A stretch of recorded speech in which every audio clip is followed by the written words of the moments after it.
Okay, thank you guys for coming. This is our second lecture in our first day for our CEDI lecture series. Today we have Imani Barbarin. Is it Barbarin? Barbarin. Barbarin, okay. Now, I want to make sure I get it right. Who will be talking to us. She's Director of Communications and Outreach for Disability Rights Pennsylvania and famous internet person. She has, I've posted her Twitter handle, Twitter name, which is her name, Imani_Barbarin. She's a graduate of Eastern University with a degree in creative writing and a minor in French from the Sorbonne. Imani writes from the perspective of a Black woman with cerebral palsy. She specializes in blogging, science fiction, and memoir. Okay, thank you. I'm going to hand it off. Hi, everybody. So, as she said, my name is Imani Barbarin. Actually, last year I just graduated with my master's degree in global communications from the American University of Paris as well. So I do a lot of disability advocacy online. I write a lot of articles about disability for Rewire, as well as through my own blog, crutchesandspice.com. I'm currently the Director of Communications for Disability Rights Pennsylvania. I was very lucky for that to happen. They recruited me from my Twitter feed, which was shocking because usually that only gets me in trouble. So so that's me, and I kind of wanted to talk to you about the importance of disabled people taking charge of their own narratives. So, as you've probably seen, there's a lot of backlash with disabled people, and the new movie, The Upside. Bryan Cranston took a role that was playing a disabled man, and a lot of disabled people disagree with that. Now, this is nothing new. It happened with The Shape of Water. It's happened time and time again. Able-bodied people taking roles, playing disabled characters without disabled people involved. I'm sorry, I think I lost you guys real quick. Your video cut out. But, yes, so... I closed the video so that it's just recording you. Okay, sorry. So a lot of roles are taken by able-bodied people. Disabled people are very upset with that, but this is nothing new. A lot of times what we find is that disabled people are infantilized and taken out of the narrative of disability. And able-bodied voices are projected as the authority over disability because they have a proximal relationship or they love somebody with a disability. Doesn't make any sense to me. You know, for any other demographic, just because you know somebody of a marginalized community, it doesn't mean that you are a part of it or have the right to speak for it. So I wrote an article about how ableism is kind of this mask for white supremacy. And getting into that a little bit, white supremacy, as I'm sure you're familiar with because Dr. Gibson is your professor. White supremacy is the exercise of a privilege that is based on your racial appearance. And that could happen a lot for other marginalized groups. There's this light skin privilege as well. And so when we talk about marginalized groups within the disability community, we'll find that when we see representations in the media of disabled people, they're all white men or white women. You very rarely see disabled people of color. And that's kind of this idea of this crabs in the barrel theory, which is a lot of minorities, especially racial minorities, have this party line of saying that we're the same as anybody else, we just look different. And that can't be said when you think about the LGBTQ community or the disabled community, because we are different inherently. There's no more of that, this equals this. I'm disabled, I walk with crutches, I appear different, even beyond my racial implications. And so when we see representations of disability, Black films of color, films featuring different races very rarely feature disability either. Race science has been used to correlate to pathologize essentially race as disability.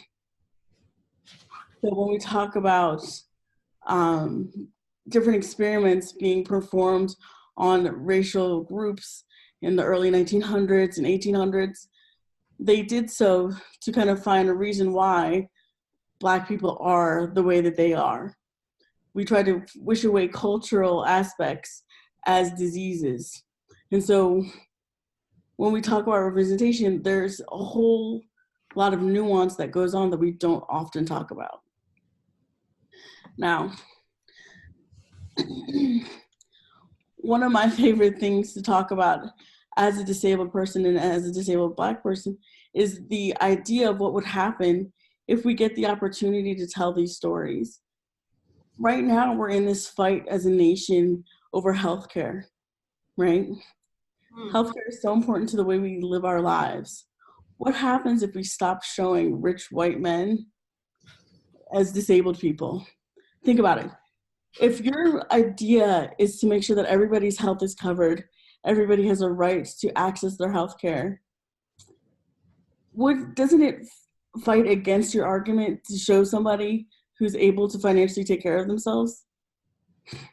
Are you talking about the movie, especially? Yeah, especially. So it's not even just this movie. So The Upside is one movie where it's a rich white man. There is Me Before You, the exact same case. There's several that show that exact same character trope, which isn't really helpful.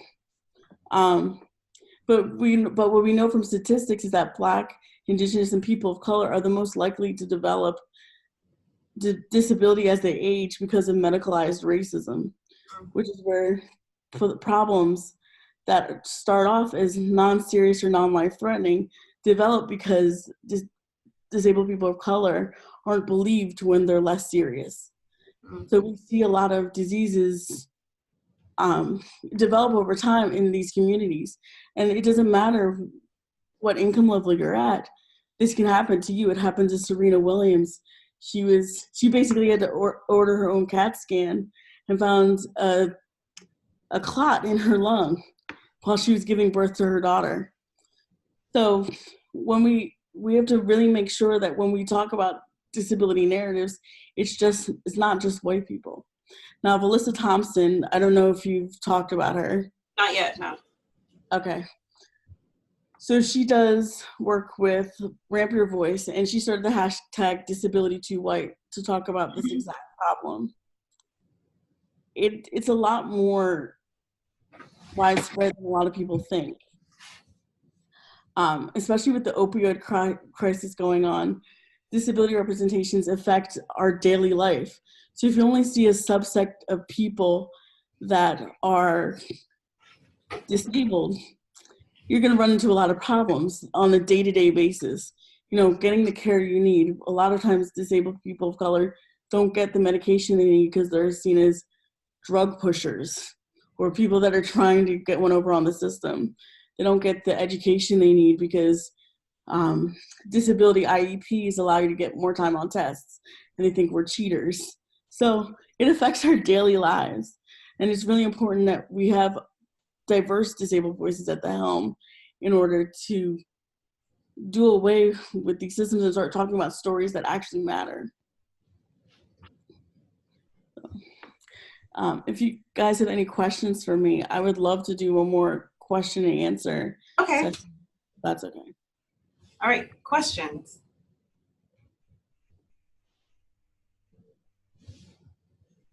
We're thinking. That's okay.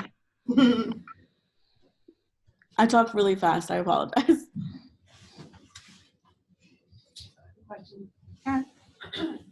Hi, Imani, thanks for being here. I'm wondering if you talked about images of disabled people in movies and the media.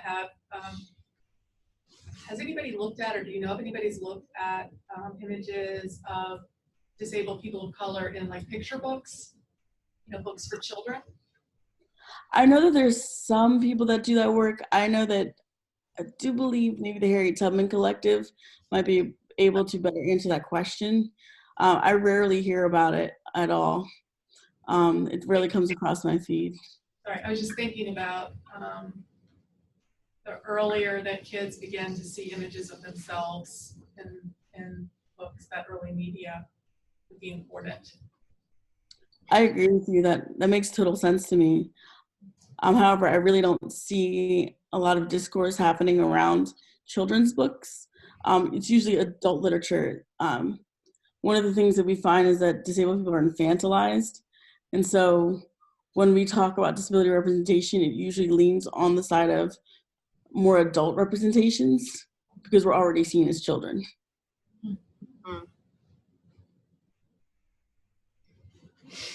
So I'm going to say one of the things that we talk about, or one of the things that we're finding, some of the work we're doing, is that in librarianship, and that's either profession, a lot of times things that are designed for, well, there are no things designed for disabled adults. There are things designed for children, and they kind of extend them into adulthood, right? So a lot of times people who are responsible for services for people with disabilities in libraries, as it's phrased, are children's librarians. Yeah. So that when you talk about adults with disabilities being infantilized or disabled adults being infantilized, that's what that makes me think of. Yeah, and a lot of weight is carried upon disabled children. When I was a kid, my teacher used to make me get up in front of the class and explain my disability to everybody. As a way of right now. People are horrified. I kind of heard the gasp. and it was my responsibility to explain to people why I was different, and why I wasn't in gym every day. And so we put a lot of pressure on kids, especially because I think kids are more apt to kind of adapt their thinking. And also kids are kind of easier to get to do that stuff. I mean, asking me to do that now, I would never do so unless it was under my prerogative. But as a kid, I was like, oh, cool, they're really excited to get to know me, and that never worked. So I want to say you don't have to spend the whole time, because I know people tend to be like, oh, disability means children. Like, that's not where No. But some people in the room are very specifically do work on children literature. So that was the question. I had a question about, so in the last lecture, someone talked about how often when people want to know about disabled people's experiences, they ask their parents. And I think you had written something about that. That was in the first reading that I signed you all, right? Mm-hmm. Her other, your piece, which one was that? It was the one where she talks about They've had to read several of your blog posts. They were in a store and her mom's friend was introduced to her and still asked her mom's friend what her favorite subject was. Yes. And so I wondered, so the people in the room are kind of distributed between library services and information science and like programming, like service and system design. And so I guess I wondered if you could talk a little bit about your experience being able to or not being able to speak for yourself in terms of what you need and what you want. Yeah.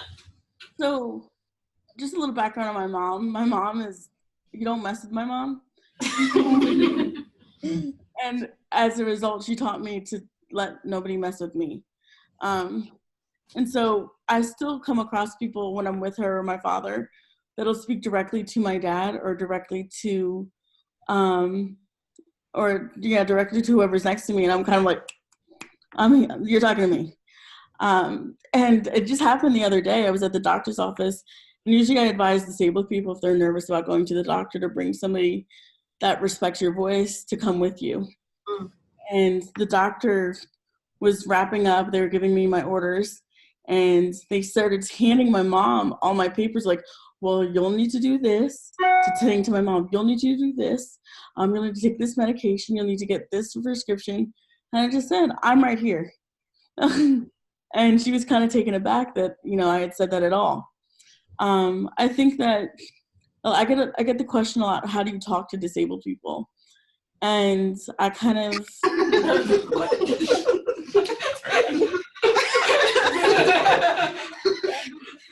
I get it shockingly a lot, at least like, you know, once a month. But it's just like this story of, you know, the American melting pot, so to speak. You walk up to any one person in this country and you have no assurance that they speak English, and that's okay. So if you walk up to somebody and they speak Spanish, you know, you kind of adjust the way you speak, right? You look up some things to make sure that you're saying the right phrases. If you speak French, somebody say, je voudrais aider avec toi. You would speak French. So it's just like with a disabled person. If you come up to somebody and you realize that they can't hear you, you figure out a different way to communicate. But you always come into the interaction of speaking to them like they're a person. Mm-hmm. And that's basically the bottom line. You know, a disabled person may not appear that they're listening, but you know, we hear everything. And a lot of times we hear more than able-bodied people because we're usually on the sidelines where people have decided to leave us. So just adjust as you're going through, figure out different ways to communicate, but there's always going to be somebody that wants to exercise their voice.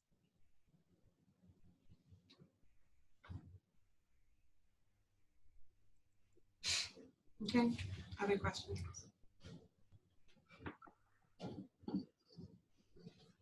We have thoughtful looks. People need a second. Okay. I don't mind. Thoughtful questions beat other questions any other day.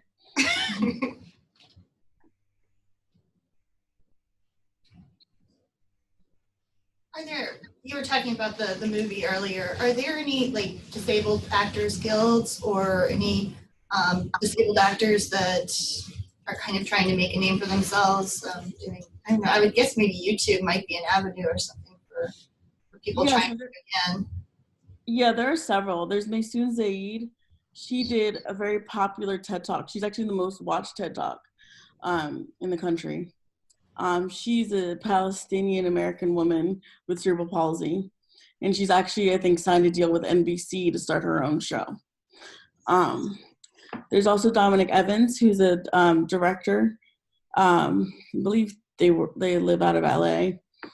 They've been working on several films over the last few years and are actually trying to fundraise to finish their last one. There's Ajani Murray. I have trouble pronouncing his first name. Ajani Murray. He's an African-American actor who's been seen on Speechless.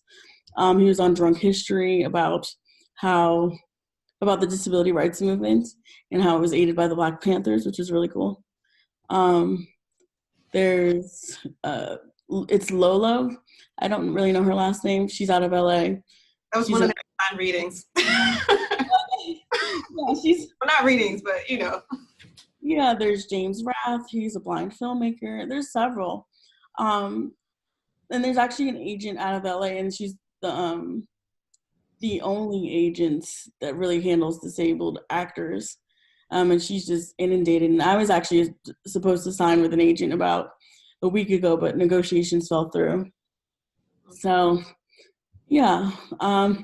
It's kind of, you know, there's a lot of people out there that are willing to put in the work, and there's a lot of YouTubers that are trying to do the same thing. But when you talk about disability, again, there's a lot of institutions that don't want you to talk about disability realistically. So YouTube actually demonetized a lot of disabled people's platforms, meaning that they can no longer accept money on them through advertisements that YouTube puts on there, because they're considered offensive to talk about bodily functions and things that go on in a disabled person's life. Even if they're not actually offensive, they're just talking about their experience. That is seen as offensive to YouTube and its viewers. Therefore, that platform's kind of iffy for disabled people. So I have a question about, I guess this is about disability, but more about social media and like how you choose how much of your identity and your life you want to share. I guess it's following from your comment about people not wanting to, certain platforms not wanting people to talk about certain things, right? And I guess this is a question everyone has to answer, but especially in terms of disability, how do you choose what you want to share, like how you want to be identified?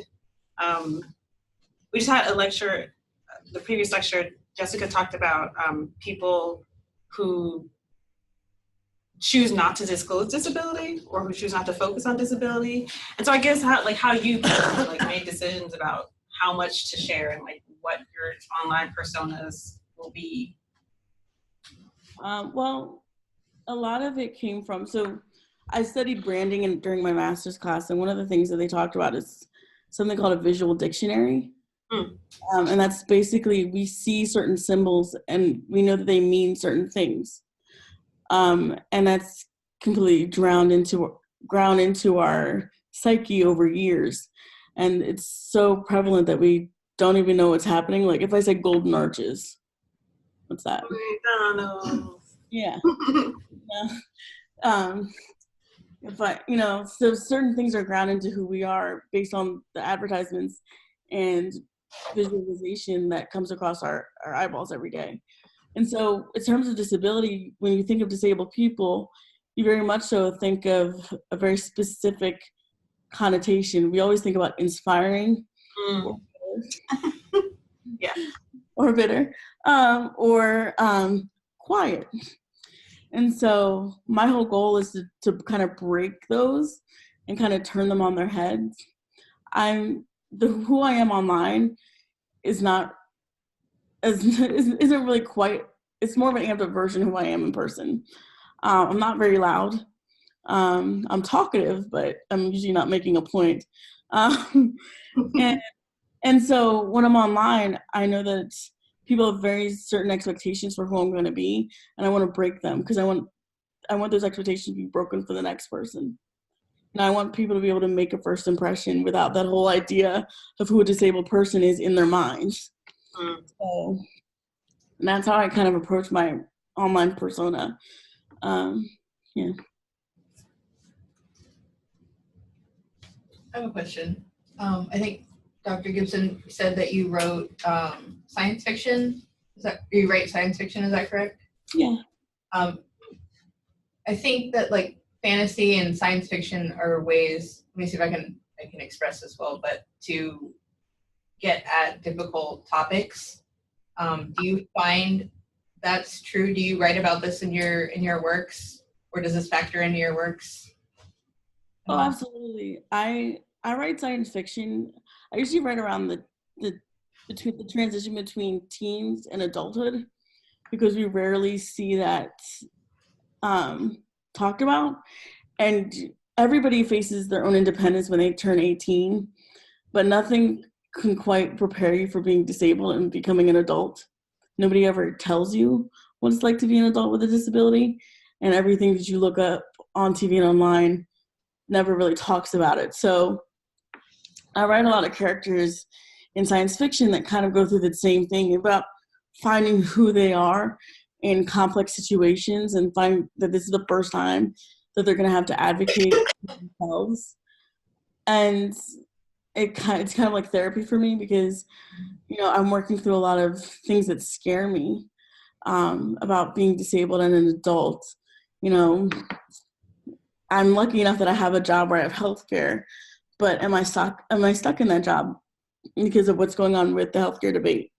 Will I be chained to a job and not with no ability to move up or progress in my career because I know that I need healthcare at the end of the day? Or the idea of disabled motherhood scares me. One day I want to have kids, far in the future. But you hear horror stories about disabled mothers who are met in their hospital room by Child Protective Services simply because they're a disabled mother who gave birth. And so my character, one of my main characters, is a young teen who has special powers, of course, and she gives birth to a child in her while she's in her teens, and the child is taken from her, and it's all about her trying to get the child back and prove that she can actually take care of this child in this world that doesn't want them to be together. So, yeah. Question?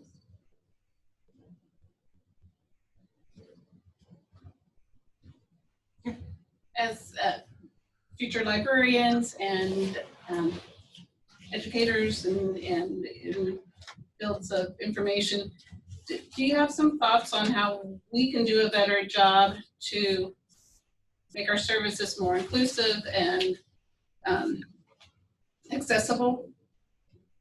Yeah, definitely. I know that putting at least announcements at lower heights helps a lot of people who use wheelchairs. I use crutches, but a lot of people who use wheelchairs are at a different height level than most people. So putting stuff at different levels definitely helps in order for them not craning their necks, things like that. Having resources ready is always really helpful. I know that some libraries have online portals where you can order books and they'll be at the desk.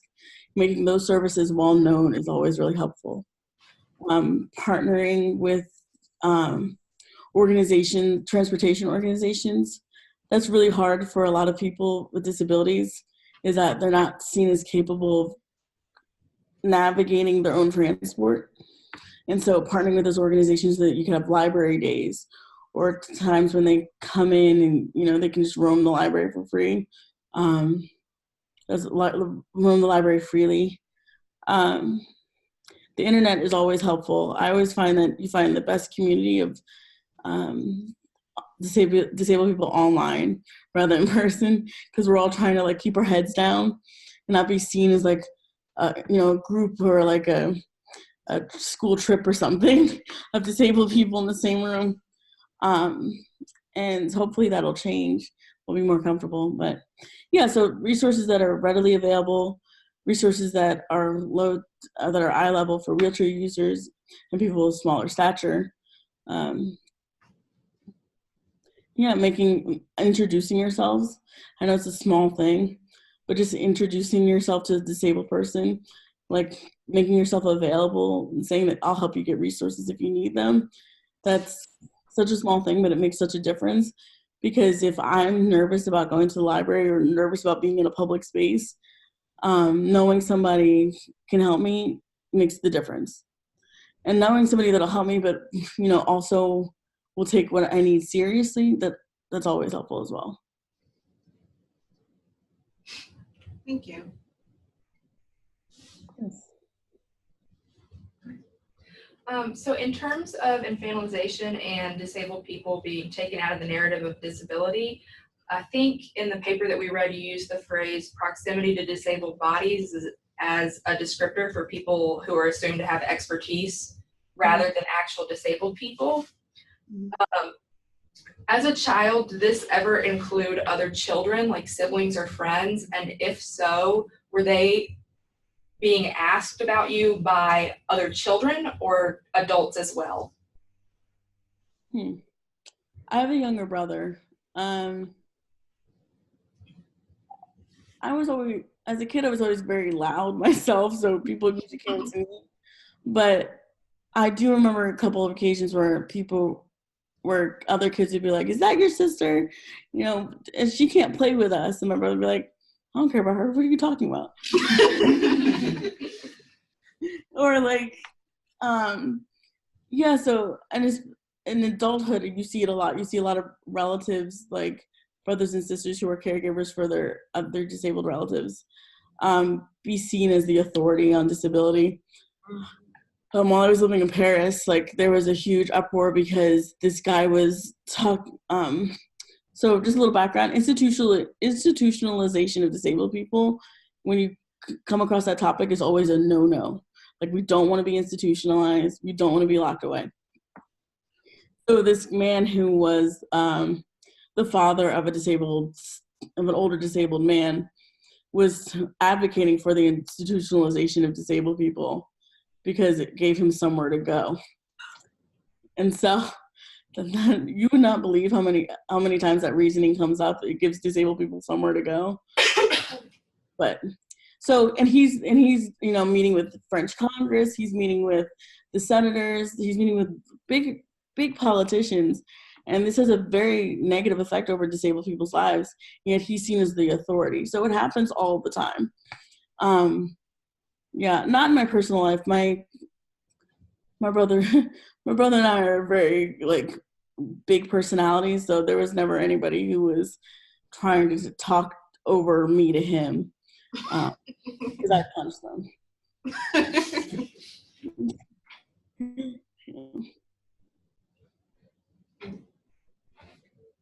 Any other questions? What have been your most popular and least popular blog posts? Oh, so I feel like I should measure them on which ones will get me in trouble more or less. So the Bryan Cranston one was huge. I didn't expect it. I didn't expect anybody to read it, and all of a sudden people are talking about it and viscerally angry with me that I defamed Walter White. Who knew he had a big fan base of able white men? You know, they're excited about his career prospects. So that one got people really angry. Anytime I talk about hope for the future, I think I did a piece around 2018 that was just trying to get people to survive the next year. And that was really well received. Anytime I talk about representation in the media, it goes really well. And job hunting is really hard for disabled people. A lot of people were receptive to the way I had, to my story about trying to look for a job while disabled, because they've been through the same thing. So. I knew the Bryan Cranston thing wouldn't go well. Yeah. No, it did not. Like, oh. And when ableism, misogyny and racism, it's just like, well, this is my week now. Yes. Yes. Comment. But yeah, I had no idea that anybody would care about it. I mean, we talk about this every single time a movie comes out with a disabled character. It literally happens every single time. Whether it was Shape of Water, whether it was Me Before You, whether it was, what was that one with Amanda Stanberg where she like left the bubble? Yeah, she'd rather die than. Yeah. This advice, stop doing that. So it literally happens every time, but I had no idea that it would get that reaction. I guess it was both Kevin Hart fans and Bryan Cranston fans during the R. Kelly docu-series debacle, conversation. I think it just was a whirlwind of men just upset that we're talking about men again. So, yeah.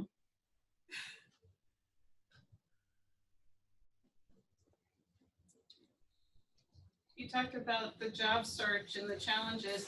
Could you expand on that a little bit? What you found? Oh, I have so many stories.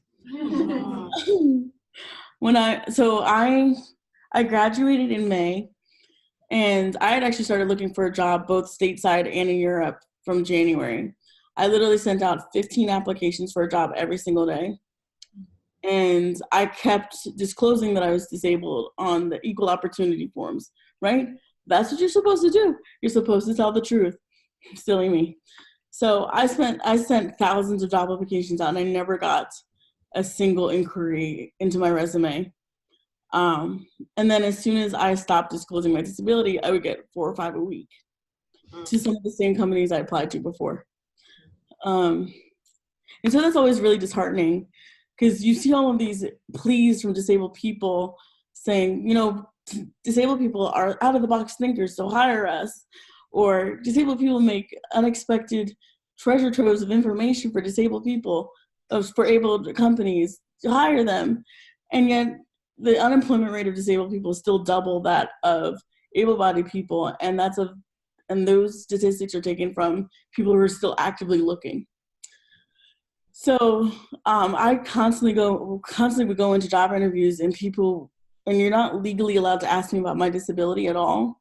You're allowed to ask me about my ability to perform the job duties, my ability to get there. So they would work around those legal requirements and ask me things like, how did you get here? I'm like in New York City where public transportation is everywhere. And they're like, how did you get here? I don't understand. How long did it take you? You know, did you have trouble with the 3 flights of steps because we don't have an elevator? I'm like covered in sweat, like. And I know people would call me and hear me over the phone and be really excited about my resume, and I would show up and you could see their face fall immediately as they saw me. I've had people say that I was really close to getting hired, and I would usually go in with like a mini strategic plan as to what I would do through their communications, and they would take my ideas, run with them, and then not hire me. The most annoying one though, which I was really pissed about, was there was this one man who found me, and he was working for a chiropractic firm or like an association of them. And I had told him what I could do for them and what I was excited about. And I was like, even if you don't hire me, I can do this work for you as a consultant. And he was like, yeah, we'll do that. And so I sent an invoice, I sent like the projections of what I wanted to do, and he never contacted me back after that.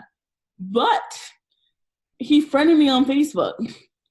And like for months on end, I kept getting page follow requests for all his new businesses that he would cycle through. So like as he's not contacting me, he's asking me to like his new chiropractic page. That took a level of gall that I'd never seen before. You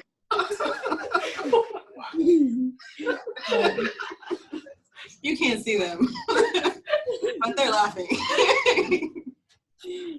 It's much appreciated because I laugh now, but I was very upset. So yeah. But, yeah, and then a couple of jobs were like, well, do you run? I'm like, this is a marketing job. Where am I running to?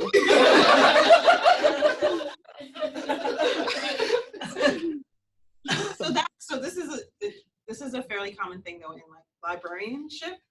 Mm-hmm. A complaint I hear a lot from people is that the job ads almost uniformly ask you to be able to lift 50 pounds, even though there's no lifting involved. Like, can you lift? And there's other things like being able to walk a certain like amount of time during the day, even though these jobs don't require anything, right? So it's something to think about in terms of workplace requirements. Just to get anecdotes, we've had students with disabilities graduate with not defined jobs. Just like Imani's saying, they disclosed because legally they're supposed to, and then they haven't been called back to jobs. Yeah, so. Well, okay, so one of the things is you're not legally required to. You can say that you do not wish to answer. Okay. So a lot of disabled people don't want to do that because they get scared that they'll show up and they'll be called liars or whatever. But for all those forms that people started contacting me back on, I put I did not wish to disclose. Okay. Good tip. Yeah.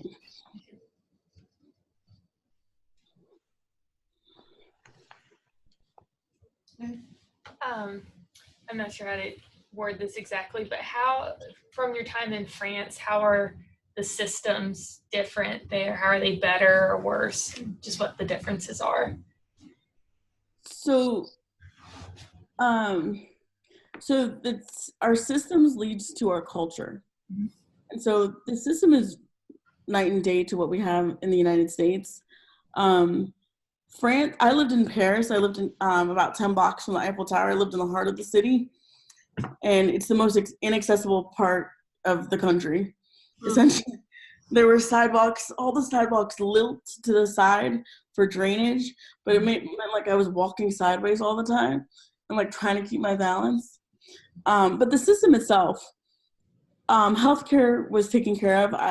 As a foreign student, I had health insurance, but it was pretty minimal. I paid about $900 for the whole year, and everything was taken care of for my health needs.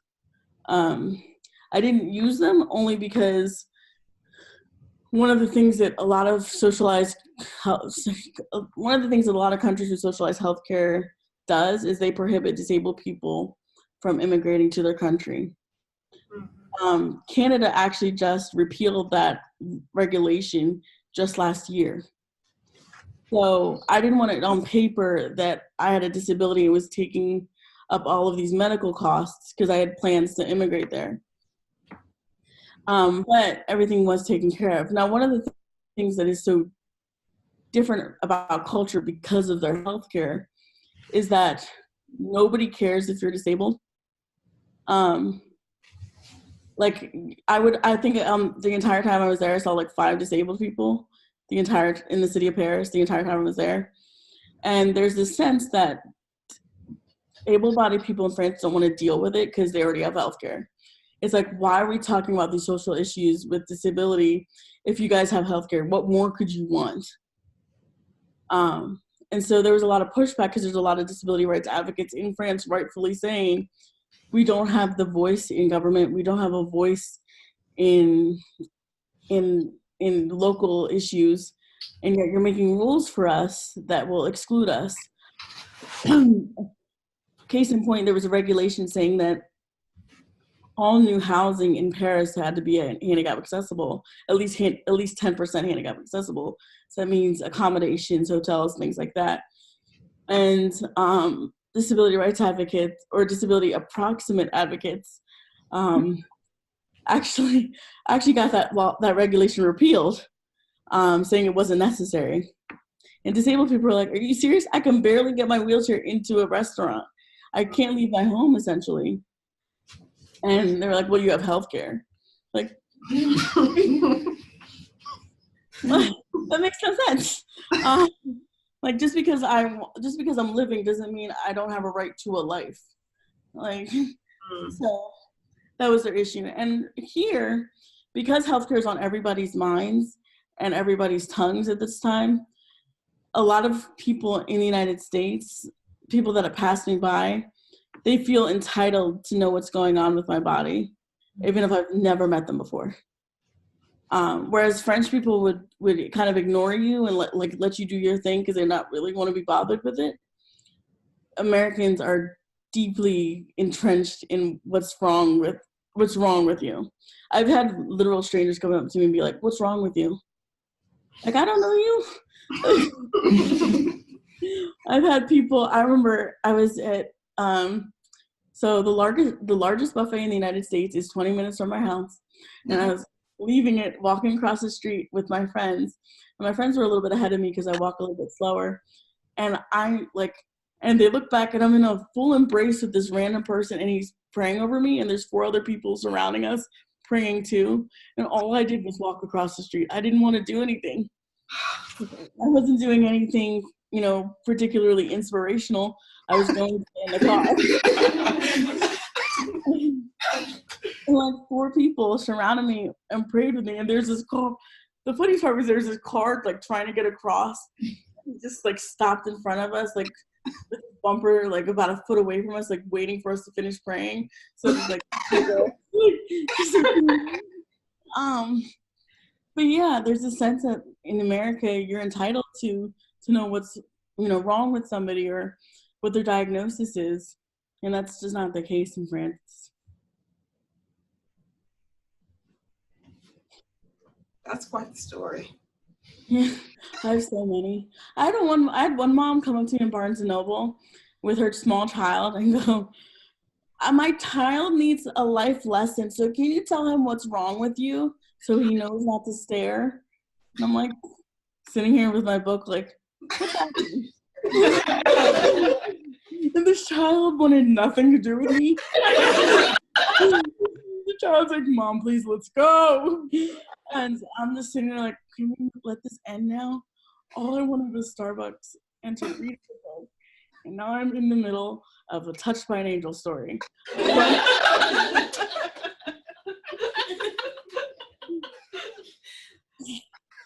yeah, it happens all the time though.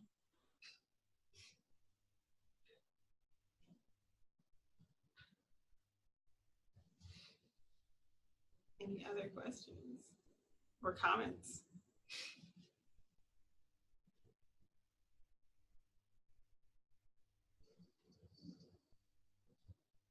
Okay, well, I'm gonna give it, as I slowly say thank you, I'm gonna give it, I'm gonna give people maybe another few seconds to come up with any other questions. Oh, that's fair.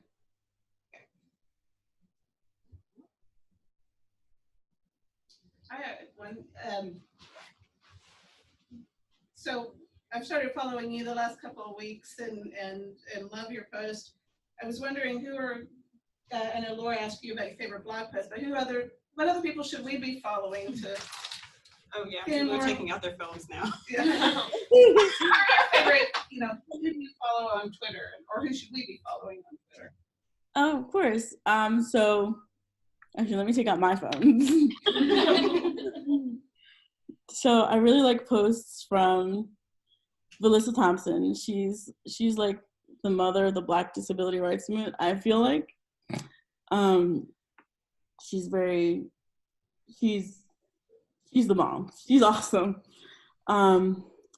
There's also, if you like entertainment, there's Baked and Bougie. Her handle is at MAE_Day, DAYJ. So she sells cannabis in LA, and she basically like tokes up and watches a lot of TV, and you can follow her on Twitch. And I love it because I'm like, this is like the coolest niche activity you could be doing. There's also I don't know how to pronounce it in Spanish. She's like Hira Tumate. She's a Hispanic and indigenous artist. Very cool. She does a lot of Black people of color and disability artwork. She is a T Public store, I believe. Annie Segara as well. They do YouTube content on disability and chronic illness that is very popular. Let me think of some more. I like Eb then.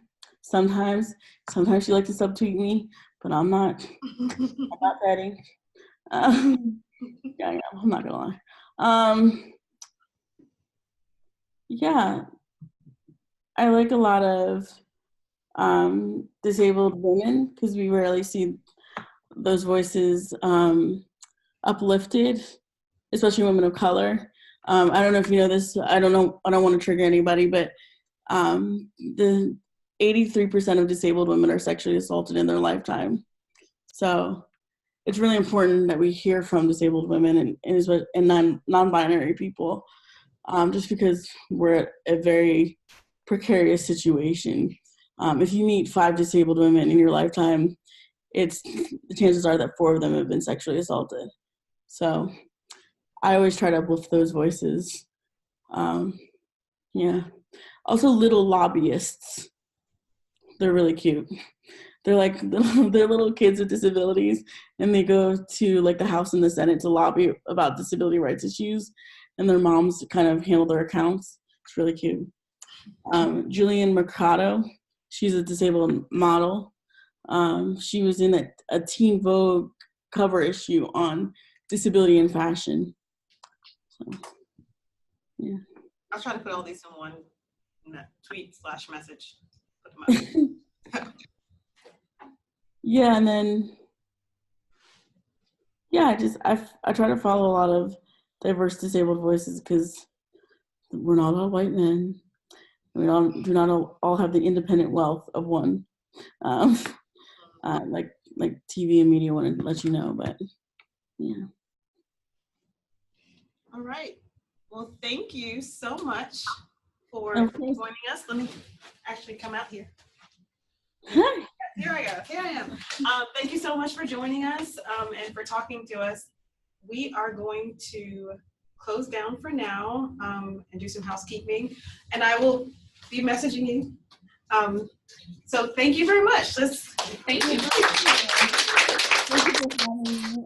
I will next be at South by Southwest. I'm on a panel about disability in the media. I will be recording it, so it'll be on my website once that's done. When is that? That is March 9th. Oh, sorry, it's March 12th. And we're on the we're on the innovation track. I don't know what that means, but it means like the social impact track. Okay. And we're gonna, this is being recorded, so I'm gonna post it online soon and I'll let you know when it's up. Okay, great. Thank you. Great, thank you.